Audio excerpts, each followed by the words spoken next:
Good evening students. मेरा नाम BK Tiwari, class का नाम है बीके सर फिजिक्स क्लासेस। आज हम आप सभी लोगों के लिए एक नया और मज़ेदार टॉपिक लेकर आए हैं जिसका नाम है electric potential energy of system of 2 point charges end of group of charges. Students, ये टॉपिक बहुत इंपॉर्टेंट है। साल दर साल सीबीएसई इसमें क्वेश्चंस पूछती आ रही है और बच्चों को इससे रिलेटेड क्वेश्चंस करने में डिफ़िकल्टी आती रहती है। अगर हम इसमें देखेंगे तो इसमें डिफ़िकल्टी लेवल वैसे कुछ है नहीं, बस थोड़ा सा आपको फॉर्मूला यूटिलाइज करना है, थोड़ा सा आपको दिमाग लगा लेना है और बहुत ही आसान है, कोई दिक्कत नहीं है। चलिए स्टार्ट करते हैं। Electric potential energy of a system of 2 point charges, मतलब हम सबसे पहले 2 पॉइंट चार्जेस लेंगे और उनके बीच की पोटेंशियल एनर्जी बनाएंगे। तो चलिए आ जाइए मेरे साथ। पहला पॉइंट है एनर्जी, शॉर्ट में लिख रहा हूं, बिटवीन 2 पॉइंट चार्जेस। शॉर्ट है, इसको आप ध्यान से सुनिएगा और उसको आप नोट्स भी बना सकते हैं। लेट सपोज हम यहाँ पर 2 पॉइंट चार्जेस रख देते हैं। एक ये चार्ज है आपका Q1 और एक ये चार्ज है Q2। इनके बीच का जो गैप है वो हो गया डिस्टेंस। अब अगर मैं इनमें इस इलेक्ट्रिक पोटेंशियल एनर्जी लेना चाहता हूँ तो मैं बिल्कुल नॉर्मल फॉर्मूला यूज करता हूँ, जैसे कि हम लोग लिखते हैं V is equal to work done upon charge, right. Let suppose Q1 is greater than Q2, okay. तो और हमने इसको प्लस Q1 ले लिया और इसको हमने प्लस Q2 ले लिया। तो हमारा अगर Q1 is greater than Q2 तो हम इसका वोल्टेज V ले सकते हैं, क्योंकि इस Q1 का जो वोल्टेज है वो हो गया V is equal to W upon Q2 हो गया, ठीक है। और W इज इक्वल टू हमारा हो जाता है V डॉट Q2। हम यहाँ पे लिख सकते हैं electric potential of Q1 is V is equal to W by Q2, then work, that is W is equal to V dot Q2। अब हमारा ये इक्वेशन फर्स्ट हो जाता है। अब हम जानते हैं as we know क्या कि electric potential here V is equal to it is 1 by 4 pi epsilon naught dot Q1 by, दोनों के बीच का गैप किसका हो गया, R हो गया, इक्वेशन नंबर 2। और दोनों को हम क्या करेंगे, बैलेंस करेंगे। तो हम देखते हैं W इज इक्वल टू, यहाँ लिख देते हैं फ्रॉम इक्वेशन 1 एंड 2। तो आपको कुछ नहीं करना है, V की वैल्यू उठा करके इधर पे रख देना है इक्वेशन नंबर फर्स्ट पे। तो हमने लिखा 1 upon 4 pi epsilon not Q1 by R into Q2 आ जाता है, जो कि ऑलरेडी यहाँ लिखा हुआ है। तो स्टूडेंट्स आपका फॉर्मूला तैयार हो जाता है 1 upon 4 pi epsilon not Q1 Q2 by R। अब क्योंकि हम ये जानते हैं कि जो वर्क डन है वही पोटेंशियल एनर्जी है, तो हम लिख सकते हैं here the potential energy denoted by capital U which is equal to negative of the work done, right. क्योंकि इसका साइन माइनस हम डिनोट करते हैं, then U is equal to, अब ये पूरा आपको यहाँ लिख देना है, तो आ जाता है 1 upon 4 pi epsilon not Q1 Q2 by R, और ये आपका फॉर्मूला आ जाता है जूल में। स्टूडेंट्स, ये फॉर्मूला आपको ध्यान रखना है, नेगेटिव साइन के साथ रहेगा। कब इसको यूज करते हैं आपने देख लिया, जब आपको दो चार्ज दिए हों और उनके बीच में डिस्टेंस दी हुई हो। और अगर आपने मीडियम वाली बात ले ली है कि अगर दो चार्ज के बीच में हमने कोई मीडियम भर दिया है तो उस वक्त हमारा पोटेंशियल एनर्जी क्या हो जाएगा। तो हम लिख सकते हैं इफ मीडियम, कौन सा medium, dielectric medium K is present between the charges, तो आपका U मीडियम हो जाता है 1 upon 4 pi epsilon not K लगा देते हैं साथ में डॉट Q1 Q2 बाय क्या हो जाएगा, R हो जाएगा। तो अगर हम देखते हैं यहाँ पे K है और यहाँ पर K नहीं है, तो ये कौन सा फॉर्मूला हो गया, ये हो गया जब दोनों के बीच का मीडियम क्या हो, एयर हो। तो आप इसको यहाँ पे लिख सकते हैं U एयर, राइट, और यहाँ पे इसको लिख सकते हैं U मीडियम। तो अगर हम इन दोनों का अगर कंपैरिजन करते हैं, सो स्टूडेंट्स आप इसको लिख सकते हैं we can write U medium that is equal to U air divided by K। क्यों, क्योंकि इस होल फॉर्मूले में सिर्फ और सिर्फ K ही एक्स्ट्रा फैक्टर है, तो उसको हम डिवीजन में लिख सकते हैं और ये हमारा एक शॉर्ट फॉर्मूला तैयार हो जाता है। U medium is always less than the 1 upon K times of U air। आप इक्वल में कंपैरिजन करके लिख सकते हैं। तो प्लीज आप इसको नोट डाउन कर लीजिए, इसके बाद हम लोग आगे बढ़ने जाते हैं। अच्छा, एक चीज और मैं आप लोगों को बता दूं, इसको कंसेप्चुअली हम कैसे समझते हैं। मैं यहाँ पे आपको एक एग्जांपल देता हूँ। कई बार सीबीएसई आपसे क्वेश्चन पूछ लेता है, सिर्फ सीबीएसई में नहीं स्टूडेंट्स, ये नीट एग्जाम में भी कई बार पूछा गया है कि अगर एक चार्ज है, आप उसको इन्फिनिटी से किसी इलेक्ट्रिक फील्ड के भीतर ला रहे हैं। दो तरह का इलेक्ट्रिक फील्ड होता है, नेगेटिव के लिए और एक पॉजिटिव के लिए। अगर पॉजिटिव के लिए ला रहे हैं तो पोटेंशियल एनर्जी में क्या वेरिएशन आएगा, अगर नेगेटिव फील्ड में ला रहे हैं तो वेरिएशन क्या आएगा। चलिए हम इसको समझ लेते हैं। मान के चलते हैं, ये कंसेप्चुअल क्वेश्चन भी आपके यहीं पे खत्म हो जाएंगे। मान के चलिए ये प्लस क्यू चार्ज है, इसका इलेक्ट्रिक फील्ड यहां तक है, ठीक है। आपका यहाँ पे कोई पॉइंट चार्ज था क्यू नॉट जो कि इंफिनिटी पे था, तो अगर वो इंफिनिटी पे है तो उसका पोटेंशियल एनर्जी अभी क्या है, जीरो है, कोई दिक्कत नहीं। अब आप इसको डंडा मार मार करके अंदर लेकर आओगे, क्यों, क्योंकि ये अंदर आने तो देगा नहीं, इसको आपको मजबूरी से पीछे से धक्का लगाना पड़ेगा, तो उस वक्त इनकी पोटेंशियल एनर्जी बढ़ती चली जाएगी। क्लियर। तो आप ये ध्यान रखिएगा कि जब किसी टेस्ट चार्ज को, और यूनिट पॉजिटिव चार्ज हम हमेशा बोलते हैं, किसी पॉजिटिव चार्ज को अगर आप अंदर लेकर आएंगे पॉजिटिव फील्ड में, तो उसकी पोटेंशियल एनर्जी रिपल्शन की वजह से बढ़ जाती है। और वहीं अगर ये नेगेटिव चार्ज होता तो फिर आपको तो लगाने की जरूरत नहीं होती, ये अपने आप अंदर चला आता, तो उस वक्त उसकी पोटेंशियल एनर्जी बढ़ रही होती है, घट रही होती है। तो चलिए मैं आपको यहाँ पे कुछ डायग्राम के साथ बना दूं। अगर ये पॉजिटिव है और ये प्लस क्यू नॉट को आप अंदर की तरफ ला रहे हैं, तो आपका जो u है आप सीधे सीधे लिख दीजिएगा increases. Okay, point number 1। Point number 2, अगर ये आपका पॉजिटिव चार्ज है, माइनस क्यू नॉट चार्ज को अगर आप अंदर लाते हैं, आप नहीं लाते हैं, वो अपने आप आ जाता है, तो आपका जो u है वो डिक्रीजेस होगा। ये इस चीज को ध्यान देना है। पॉइंट नंबर 3 देखिएगा, अगर ये आपका नेगेटिव चार्ज है, तो नेगेटिव चार्ज पॉजिटिव को अपने आप अट्रैक्ट कर लेता है, तो मैं यहाँ पे लिखता हूं रिपल्शन, तो इसलिए इंक्रीज होगी। मैं यहाँ पे लिख रहा हूं अट्रैक्शन, इसलिए डिक्रीज होगी। तो स्टूडेंट्स अब आप खुद अंदाजा लगाइए, अगर ये माइनस है ये प्लस है, तो यहाँ पे क्या होने वाला है, अट्रैक्शन, इसलिए आपका एनर्जी क्या होगा, डिक्रीज होगा। चौथा पॉइंट, अगर ये नेगेटिव है और यहाँ पर एक नेगेटिव टेस्ट चार्ज को मैं अंदर ला रहा हूँ, डेफिनेटली माइनस माइनस एक दूसरे को रिपल करेंगे, तो आपकी पोटेंशियल एनर्जी क्या हो जाएगी, आई फॉर इंक्रीज होगी। तो ये कंसेप्चुअल क्वेश्चन कभी कभी एमसीक्यूज में पूछ लिया जाता है कि चार्ज को एक फील्ड के अंदर मैं ला रहा हूँ, तो बताइए उसका एनर्जी क्या होगा, बढ़ेगा या घटेगा। प्लीज अगर आपको ये अच्छा लगा हो तो इसको नोट डाउन कर लीजिए, फिर हम आगे चलते हैं। Thank you. ओके स्टूडेंट्स, उम्मीद है कि आप लोगों ने इसे नोट कर लिया होगा। चलिए अब हम आगे चलते हैं बहुत इंपॉर्टेंट चीज के साथ। जैसे कि अभी अभी मैंने फॉर्मूला लिखा था कि U is equal to minus 1/4 pi epsilon not Q1 Q2 by R। Actually ये जो माइनस साइन हम लोग मैकेनिक्स में जिस तरीके से यूज करते हैं कि जो पोटेंशियल एनर्जी होता है वर्क डन का अपोजिट होता है, ठीक है। लेकिन यहाँ पर आप चाहें तो इस माइनस साइन को न्यूमेरिकल करते समय, लिखते समय इग्नोर कर सकते हैं, आपको उससे कोई प्रॉब्लम नहीं, ठीक है। लेकिन अगर आप इसको माइनस साइन को अगर सपोज मैं हटा देता हूँ, तो इसमें ग्राफ बनाने में आपको बहुत ज़्यादा आसानी हो जाती है। तो चलिए मैं आपको ग्राफ पैटर्न कैसे लेना है ये आपको मैं सिखा देता हूँ। जैसे कि मान के चलिए एक पॉजिटिव चार्ज ये रहा प्लस Q1 और दूसरा पॉजिटिव चार्ज ये रहा प्लस Q2। अब इन दोनों को जब आप पास लाते हैं तो ध्यान रखना कि जो पोटेंशियल एनर्जी होती है वो बढ़ जाती है। आपने देखा ही था, क्योंकि पोटेंशियल एनर्जी एक स्केलर क्वांटिटी होता है, तो वो चार्ज के मैग्नीट्यूड के साथ साथ उसके नेचर पे भी डिपेंड करता है। तो अभी देखो यहाँ पे ये दोनों पॉजिटिव हैं, और स्टूडेंट्स अगर ये दोनों पॉजिटिव पॉजिटिव है तो आपका जो पोटेंशियल एनर्जी होगा पॉजिटिव आएगा। यहाँ पे पॉजिटिव का मतलब है कि उसका जो वैल्यू है वो बढ़ जाएगा। तो अगर मैं आपको यहाँ पे लिखता हूँ तो मैंने लिख दिया था increases because there is a repulsion takes between these two, right. तो अब आप इसके पीछे ग्राफ कैसे बना सकते हैं, ये बना सकते हैं आप। मान के चलिए आपके दो चार्ज के बीच का डिस्टेंस आप बढ़ा रहे हैं, अगर इन दोनों की दूरियां बढ़ती जाएंगी तो एनर्जी क्या होगी, एक्सपोनेंशियली घटती जाएगी। बिकॉज आप यहाँ पे लिख सकते हैं because potential energy inversely proportional to the distance.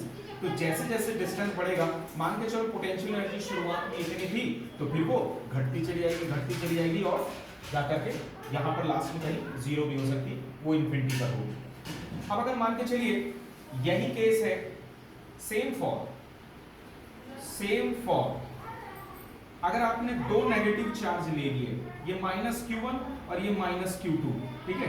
Minus Q1 minus Q2 और इनके बीच का डिस्टेंस R हो गया। तो स्टूडेंट्स अब आप ये बताइए, अगर ये माइनस Q1 को तुम यहाँ रखोगे और इस माइनस Q2 को भी तुम यहाँ रखोगे, प्रोडक्ट होगा, मल्टीप्लिकेशन में माइनस माइनस प्लस हो जाता है, तो भी आपकी जो पोटेंशियल एनर्जी है वो क्या हो गई, पॉजिटिव यानी बढ़ जाएगी, क्योंकि इनके बीच में रिपल्शन होगा। तो चाहे आपके दो पॉजिटिव के बीच की बात करें, चाहे आपके दो नेगेटिव के बीच की बात करें, ग्राफ का पैटर्न सेम रहेगा। क्लियर? पास आने पर बढ़ेगा, दूर जाने पर घटेगा। वहीं पर ये हो गया ग्राफ नंबर ए। अब मैं ग्राफ नंबर बी की बात कर देता हूं, जिसमें हम दो अपोजिट और इक्वल चार्जेस या नॉन इक्वल चार्जेस की बात करते हैं। मान के चलिए एक चार्ज है प्लस Q1 और दूसरा चार्ज है माइनस Q2, ये एक दूरी पर रखे हुए हैं, ठीक है।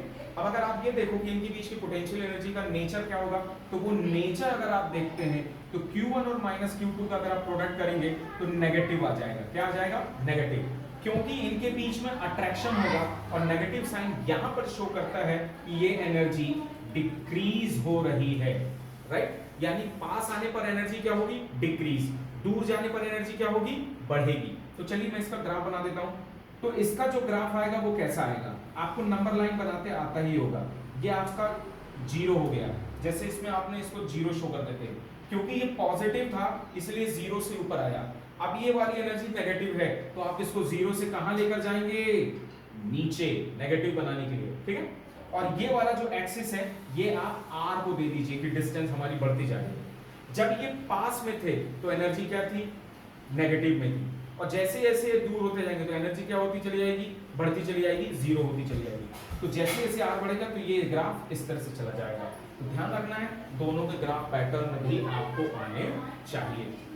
प्लीज इसको नोट डाउन कर लीजिए, हम इसके बाद आगे बढ़ते हैं। स्टूडेंट्स, अब बारी आ जाती है कि पढ़े हुए टॉपिक से रिलेटेड कोई एक आध क्वेश्चन कर लेने का। सबसे अच्छा होता है कि हम उस टॉपिक के उस फॉर्मूले के न्यूमेरिकल कर लेते हैं, तो आपको थोड़ा सा आइडिया लग जाता है कि करना कैसे है। मान के चलो, लेट्स एक आपका यहाँ पे एक प्लस Q चार्ज रखा है जिसकी वैल्यू है 1 नैनो कूलम, और इससे 10 मिलीमीटर डिस्टेंस पर एक चार्ज, टेस्ट चार्ज Q0 रखा हुआ है, और वो है आपका plus 10 to the power minus 13 coulomb. कोई भी वैल्यू ले लेते हैं। तो हमारा यहाँ पे अगर इनके बीच में मीडियम एयर है तो आपका पोटेंशियल एनर्जी कितना आएगा? तो आपका बीच में मीडियम एयर है तो पोटेंशियल एनर्जी को आप U एयर लिख सकते हैं। तो हम इसका सीधा सीधा सोल्यूशन लिख दें। फॉर्मूला आपको याद हो जाना चाहिए। U जो एयर के लिए रहेगा वो हो जाता है 1/4 Q प्लस को कैपिटल Q है और ये Q0 है, डिवाइडेड बाय डिस्टेंस है ये वाला। तो डिस्टेंस को मैं यहाँ देता हूँ, फटाफट वैल्यू रख दीजिए। ये वाली वैल्यू तो आप लोगों को याद ही होनी चाहिए, 9 × 10⁹। Q की वैल्यू आपके सामने 1 नैनो कूलम, जिसको आप -9 कह देते हैं। Q0 की वैल्यू है 10⁻−13 कूलम, और डिवाइडेड बाय R आपका है 10 मिलीमीटर। मिली के लिए आपको 10⁻³ लिखते हैं। सारी वैल्यू आपकी यूनिट मिला के जूल है। जल्दी से आप इसको फटाफट सॉल्व कर दीजिए स्टूडेंट, बहुत टाइम नहीं लेते अपन लोग। ये 9 और ये 9 कैंसिल हो जाएगा, 10⁻³ और ये -3, सिमिलर पावर है, कटेगा तो यहाँ -10 बच जाएगा। अब ये -10 है, एक 10 ये हो गया।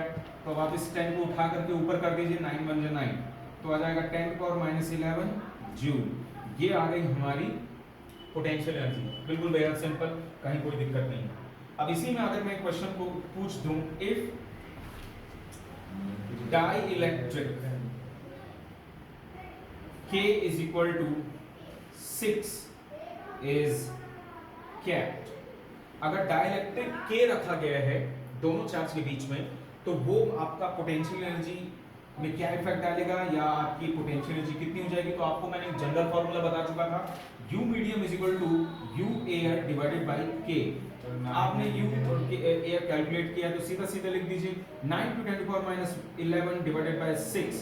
तो अब आप इसको आराम से डिवाइड 1.5 × 10 to the power -3। बिल्कुल सही बात है, 1.5 × 10⁻11 जूल। मेरे साथ और भी 3 स्टूडेंट्स बैठे हुए हैं, वो भी हमारी क्लास को देख रहे हैं। तो चलिए, अब आपको ये समझ में आ चुका होगा कि कैसे आपको न्यूमेरिकल कर लेना है, छोटा सा न्यूमेरिकल बच्चों जैसा। अब अगर मैं कंसेप्चुअल क्वेश्चन पूछूं, कंसेप्चुअल हालांकि उसका हिंट आपको मिल चुका है। मान के चलिए ये चार्ज है, इसके चारों तरफ ये इलेक्ट्रिक फील्ड मैंने बना रखा है। सीबीएसई आजकल ऐसे सवालों को पूछना स्टार्ट कर चुकी है, पूछती आ रही है। लास्ट ईयर का जो आपका पेपर था 2022-23 के लिए, वो आपका पेपर आम नहीं था, लेकिन अगर आप इस तरह से पढ़ते चले जाएंगे तो पेपर आपके लिए आम हो जाते हैं। मान के चलिए यहाँ पर मैं 2 पॉइंट डिसाइड करता हूँ, पॉइंट बी और पॉइंट ए इधर पे, ठीक है। और आपका एक प्लस क्यू चार्ज है वो अंदर जा रहा है, ये प्लस Q1 चार्ज अंदर आ रहा है, प्लस Q2 चार्ज बाहर जा रहा है, माइनस Q3 चार्ज अंदर आ रहा है, माइनस Q4 चार्ज बाहर जा रहा है। तो आपको ये बताना है कि Q1 की एनर्जी बढ़ रही है या घट रही है, Q2 की एनर्जी बढ़ रही है या घट रही है। आप चाहें तो उसके लिए आप तीर का निशान भी लगा सकते हैं मेरे साथ मिलकर के। U1 हो जाएगी Q1 के लिए, U2 हो जाएगी Q2 और U3 U4 साइमल्टेनियसली सभी के लिए हो जाएगी। खास तौर पे आपको सिर्फ और सिर्फ ध्यान रखना है तीर के लिए मैंने बोला है। तो अब आप ये बताइए Q1 अगर अंदर आएगा तो एनर्जी बढ़ेगी कि घटेगी? बढ़ेगी। बढ़ेगी, इसलिए आपका तीर ऊपर आएगा। अगर प्लस Q2 दूर जा रहा है तो एनर्जी क्या होगी? घटेगी। तो आपका U2 जो हो जाएगा तीर नीचे आ जाएगा। अगर मैं नेचर की बात करूं तो आप ये बताइए अगर U1 बढ़ रहा है तो क्या आएगा? पॉजिटिव। अगर U2 घटेगा तो क्या होगा? वो रहेगा पॉजिटिव लेकिन नीचे हो जाएगा। आप ये एक चीज बहुत ध्यान देना, U2 घट तो रही है मगर इसका साइन नेगेटिव नहीं हो जाएगा स्टूडेंट्स, इसका साइन पॉजिटिव ही रहेगा। तो इस चीज को ध्यान देना है। अब ये जो U3 है, ये रहा U3 Q3 के लिए। अब U3 पास में आ रहा है, अट्रैक्शन है, तो एनर्जी क्या होगी? घटेगी और नेगेटिव में रहेगी। इस चीज को ध्यान रखना। Q4 के लिए क्या बात करते हैं? अब ये दूर जा रहा है, ठीक है। तो अब अगर ये दूर जाएगा तो इसकी एनर्जी क्या होगी? बढ़ेगी, राइट। यानी इसको कोई खींच रहा होगा, ये यहाँ पे बढ़ रही है, राइट। अब यहाँ पे अगर इसकी एनर्जी बढ़ रही है तो कौन सा साइन में रहेगी? फिर भी नेगेटिव, ठीक है। तो आपको यहाँ पे साइन के साथ मैंने बता दिया है कि एनर्जी बढ़ रही है, पॉजिटिव है, घट रही है, फिर भी पॉजिटिव चार्ज की वजह से पॉजिटिव रहेगी और नेगेटिव चार्ज की वजह से नेगेटिव रहेगी। ध्यान दीजिएगा इन सब चीजों को, बहुत इंपॉर्टेंट है, कभी कभी पूछ लिया जाता है।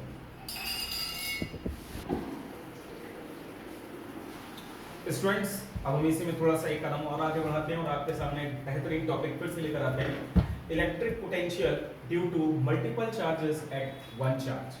मतलब ये कि आप अकेले एक जगह पर खड़े हो और 4-5 गुंडे आ गए हो और आपको सब धड़ाधड़ मारने वाले हैं। तो जब मार पड़ जाएगी, इसको हंसी मजाक में लीजिएगा, अगर आपको मार पड़ेगी तो मैं आपसे पूछूंगा कि कितनी मार पड़ी और किसने कितना मारा। तो सारी मार को ऐड कर देंगे, पता चल जाएगा 10 झापड़ खाए थे कि 20 झापड़ खाए थे। खैर ये तो एक जो है कॉमेडी थी। एग्जाम्पल ध्यान देना, मान के चलो यहाँ पर एक चार्ज है Q, प्लस Q चार्ज है, राइट। इसके इस साइड पर एक चार्ज खड़ा है प्लस Q1, इधर पे एक चार्ज खड़ा है प्लस Q2 और यहाँ पर एक चार्ज है प्लस Q3 घेर रखा है, ठीक है। तो अब इसकी डिस्टेंस भी पता कर लेते हैं, ये हो गई R1 और यहाँ तक की डिस्टेंस हो गई R2 और यहाँ तक की डिस्टेंस क्या हो गई? R3। स्टूडेंट्स एनर्जी स्केलर है, इसलिए हमें इसमें डायरेक्शन से कोई लेना देना नहीं, सिर्फ डिस्टेंस और मैग्नीट्यूड से लेना देना होता है। तो हम ये देखते हैं कि Q1 भी अपनी एनर्जी Q पर कितनी लगाएगा, इसने कितनी एनर्जी लगाई और इसने कितनी एनर्जी लगाई। तो जब ये तीनों एनर्जी लगा लेंगे तो मैं इसके पास जाऊंगा और इससे पूछूंगा बताओ कितनी एनर्जी पड़ी तुमको। तो टोटल एनर्जी के लिए क्या हो जाएगा? टोटल एनर्जी एट, इसका नाम भी दे देते हैं O, A, B और C। तो A, B, C की वजह से O पर energy, total energy at O will be UO is equal to total energy जो इसकी निकलेगी वो रहेगा U1 कितना था, यानी हाँ ठीक है U1 और ये U2 और U3। तो मान लेते हैं U1 है इसकी वजह से एनर्जी, U2 है इसकी वजह से एनर्जी और U3 हो गई इसकी वजह से एनर्जी। तो हम सभी के लिए लिख लेते हैं U1 कितना है 1/4 pi epsilon not dot U1 है इन दोनों के बीच की एनर्जी, तो जिसको मैं लिख सकता हूं Q1 बाय R1। U2 लिख सकते हैं 1/4 pi epsilon not Q2 by R2, यानी इसकी वजह से एनर्जी। U3 में लिख सकता हूं 1/4 pi epsilon not Q3 by R3। तो ये रही अलग अलग एनर्जीज। सारी एनर्जी को टोटल कर दिया तो आपको किसी पर्टिकुलर पॉइंट की एनर्जी मिल जाएगी आराम से। तो चलिए अब हम इसको ऐड कर देते हैं। ये हमारा इक्वेशन नंबर 1 है, तो मैं लिखूंगा फ्रॉम इक्वेशन 1। अब आप इनको रखने से पहले इक्वेशन को बहुत बड़ा नहीं करना है, देख लो क्या चीज है वो कॉमन आप निकाल लो।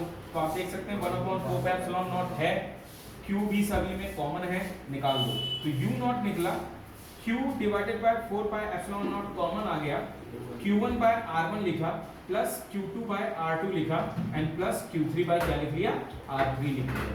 और इस तरीके से आपने निकाल ली कि कई चार्ज की वजह से एक चार्ज पर कितनी एनर्जी आई। ओके, और ये इसकी पोटेंशियल एनर्जी हो जाती है। एक चीज गौर करने वाली बात ये है कि यहाँ पर ये सारे चार्ज जितने भी थे पॉजिटिव थे। स्टूडेंट्स अगर यहाँ पे मैं एक चार्ज को नेगेटिव ले लेता हूँ तो यहाँ पे भी माइनस साइन आ जाएगा। जैसे मान के चलिए, अब आपको ध्यान रखना होगा, मैं नोट्स आपके बदलूंगा नहीं, माइनस साइन अगर मैं यहाँ पे कर दूं तो आपका इन दोनों के बीच का यानी यहाँ पर कौन सा साइन आ जाएगा, माइनस। अगर यहाँ माइनस साइन आया तो यहाँ भी कौन सा साइन आ जाएगा, माइनस आ जाएगा। तो ध्यान देना है पॉजिटिव और नेगेटिव का, क्लियर। बाकी सारे फॉर्मूले यहाँ पे आपको वैसे ही रहेंगे। तो अभी यहाँ पे फिलहाल मैंने माइनस लिख दिया, तो आप इसको माइनस साइन के साथ भी ले सकते हैं ताकि आप क्लियर कट रहें। तो यहाँ माइनस आ गया तो यहाँ भी माइनस आएगा। अगर सभी के सभी माइनस हैं तो सब जगह आपको माइनस मिलेगा। Okay, clear. चलिए जल्दी से आप इसको नोट डाउन कर लीजिए। नोट डाउन करने के साथ साथ एक यहाँ पे जगह खाली, तो मैं थोड़ा सा एक छोटा सा क्वेश्चन भी करा देता हूँ। चलिए यहाँ पे एक क्वेश्चन कर लेते हैं। हम एक स्क्वायर को ले लेते हैं, आसान सा भी है, आप चाहें तो कोई और शेप ले सकते हैं। A, B, C और D स्क्वायर की जो डिस्टेंस है वो हम ले लेते हैं A, राइट। चारों तरफ इसकी डिस्टेंस सेम हो जाती है। यहाँ पर चार्ज है Q, यहाँ पे चार्ज है Q1, यहाँ पे चार्ज है Q2 और यहाँ पे चार्ज है Q3। अब मेरा क्वेश्चन है find the net potential energy at A, ठीक है। तो अब आपको फाइंड करना है कि A पर टोटल एनर्जी कितनी है। अब भाई A पर अगर टोटल एनर्जी फाइंड करोगे तो क्या करोगे, सीधा सीधा इसका इसका इसका एनर्जी निकालोगे और यहाँ पर ला करके ऐड कर दोगे, ठीक है। तो सबसे पहले मैं लिखूंगा U1 किसकी वजह से आएगा, तो जाहिर सी बात है U1 आएगा Q1 की वजह से। तो तुम्हारा फॉर्मूला आएगा 1/4πε0 Q1 dot Q divided bye क्या डिस्टेंस है यहाँ पे A, ठीक है। U2 निकाल दीजिए 1/4πε0 Q2 dot Q divided bye. ध्यान देना इन दोनों की डिस्टेंस तो एक ये थी जिसको आपने A लिख लिया, लेकिन Q2 और Q की बीच की डिस्टेंस ये चली आई है। और ये जो डिस्टेंस होगी आप इसको ट्राइंगल ले लीजिए, ऐसा वाला राइट ट्राइंगल। तो आप ट्राइंगल ADC से फ्रॉम, मैं लिखता हूं शॉर्ट में, फ्रॉम ट्राइंगल ADC जो AC हो जाएगा, this AC is equal to, तो ये परपेंडिकुलर हो गया, ये बेस हो गया, तो सीधा सीधा है √a² प्लस a² यानी a√2 आ जाएगा AC। तो अब आप देख रहे हो Q2 से Q के लिए आपको AC का ध्यान देना पड़ेगा, तो मैं डायरेक्ट यहाँ पे लिख सकता हूँ उसको √2 डॉट A। U3 बता दीजिए 1/4πε0 Q3 dot Q divided by A आ जाएगा, क्योंकि Q3 और यहाँ तक की डिस्टेंस साइड A के इक्वल है। टोटल एनर्जी के लिए आप क्या कर सकते हैं, U is equal to U1 plus U2 plus U3, जो चीज कॉमन है निकाल दो। तो मेरे ख्याल से Q/4πε0 कॉमन है और A भी कॉमन है, तो मैं यहाँ पे इसको ऐसे लिख सकता हूँ Q/A कॉमन आ गया।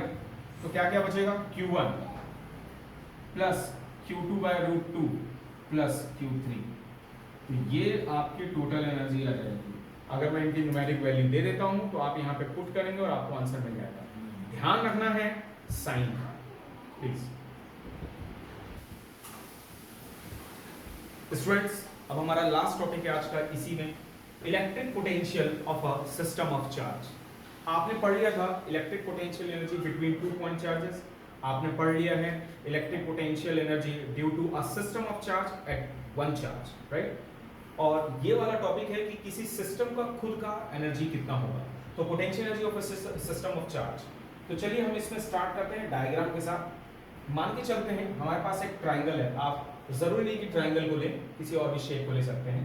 यहाँ पर एक चार्ज ले लेते हैं Q, यहाँ पर एक चार्ज ले लेते हैं Q1, यहाँ पर एक चार्ज ले लेते हैं Q2 और यहाँ पर एक चार्ज लेते हैं Q3। आप कहेंगे कि सर ऐसा हमने डायग्राम पहले भी कर लिया है, उसको फिर से देखते हैं। इसका डिस्टेंस हो गया r1, इसका डिस्टेंस हो गया r2, इसका डिस्टेंस हो गया r3, ठीक है।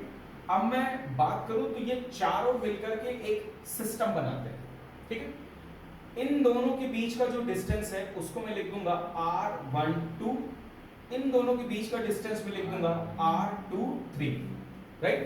तो अलग अलग डिस्टेंस आपको यहाँ पे समझ में आ गई। एक और चीज, Q1 से Q3 के बीच का भी डिस्टेंस आप लिख देंगे तो वो हो जाएगा r13, ओके।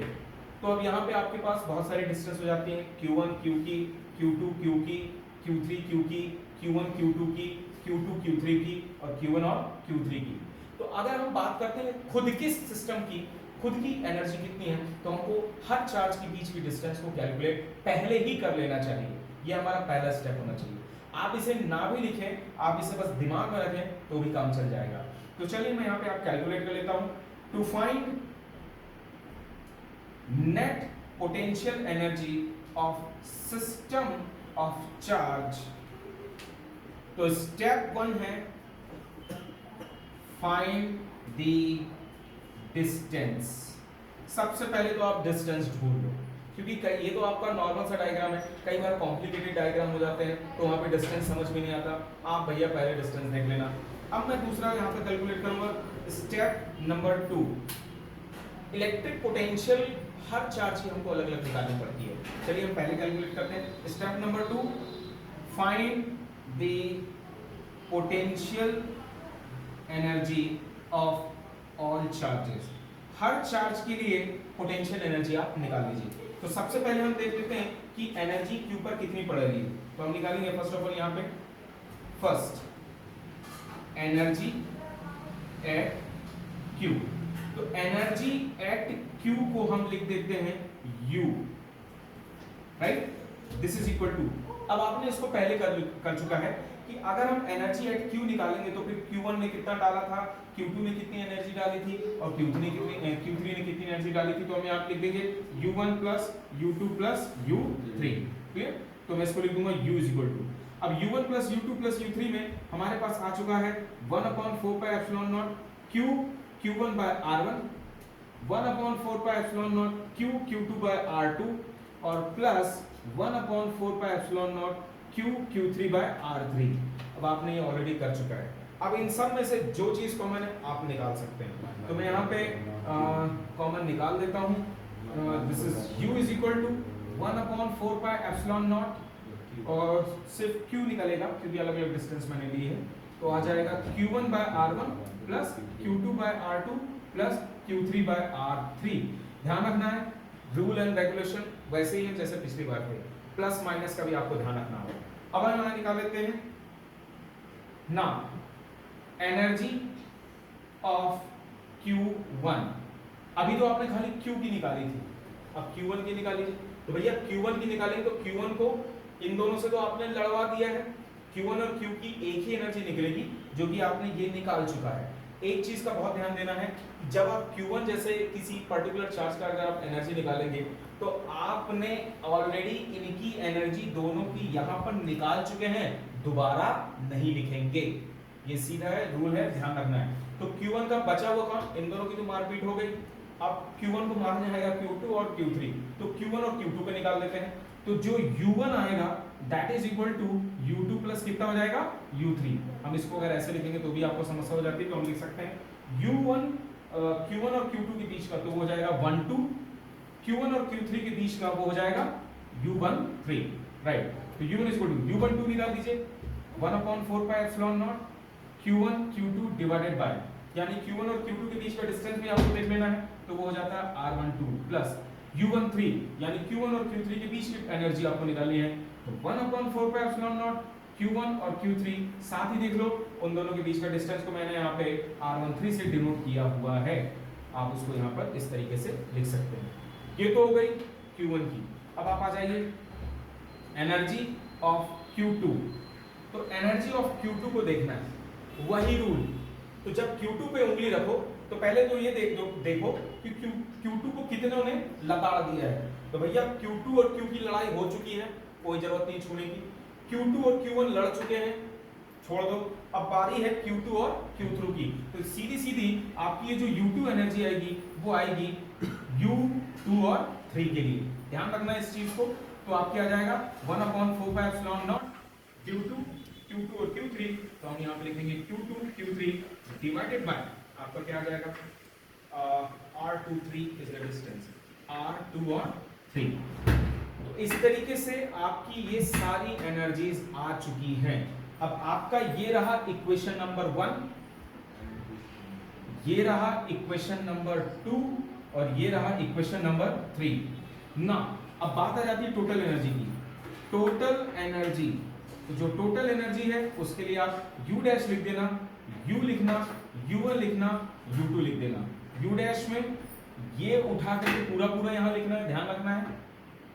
U1 के लिए आप ये वाला उठा करके यहां लिख दीजिए, U2 के लिए आप ये वाला उठा करके रख दीजिए, आपकी सारी एनर्जी यहां पे कैलकुलेट हो जाएगी। ठीक है, तो मैं यहां पे लिख देता हूं Q/4πε0 Q1/R1 Q2/R2 Q3/R3 plus, माफ कीजिएगा थोड़ा छोटा पड़ रहा है, फिर भी आप देख सकते हैं, आपको यहाँ पर बन जाना चाहिए 1/4πε0 Q1 Q2 by R12 plus Q2 Q3 by R23 plus Q1 Q3 by R13। Okay, तो ये आपकी हो जाती है टोटल एनर्जी। मैं आपको फिर से यहाँ पे रिवाइज करा दूँ कैसे करेंगे। पूरे चार्ज की लोकेशन देख लीजिए, उनके बीच का डिस्टेंस कैलकुलेट कर लीजिए, उसके बाद एक पॉइंट पर रखिए उंगली और ये देख लो कि कितनों ने लगाई उस पर एनर्जी। तो मैंने यहाँ पे निकाल दिया, ये जो है वो Q के लिए, आपने इक्वेशन बना लेना है। फिर एक पिट गया है तो अब दूसरे पर जाओ भैया, तो इन दोनों की लड़ाई एक बार हो चुकी थी, दोबारा मत लड़वाना, बचेगा ये और ये, इन दोनों से इसकी एनर्जी निकाल दिए, हमने यहाँ लिख लिया। अब बचता है ये, तो ये लड़ चुका है और ये लड़ चुके हैं, खाली Q2 और Q3 बचा था, उनके लिए हमने खाली यहाँ पर लग दी। तो अब तुम बोलोगे सर Q3 का क्या होगा, तो भैया Q और Q3 लड़ चुके हैं, Q1 और Q3 भी लड़ चुके हैं, Q2 Q3 को अब भी तुमने लड़वा दिया, कौन बचा, कोई नहीं, जो इक्वेशन बचे वही जोड़ दीजिए, टोटल एनर्जी आ जाएगी। ठीक है, इनका आप न्यूमेरिकल करिएगा, एप्लीकेशन करिएगा, कमेंट सेक्शन में जरूर लिखिएगा। अगर आपको ये टॉपिक पसंद आया हो प्लीज इसे लाइक और सब्सक्राइब जरूर करिए।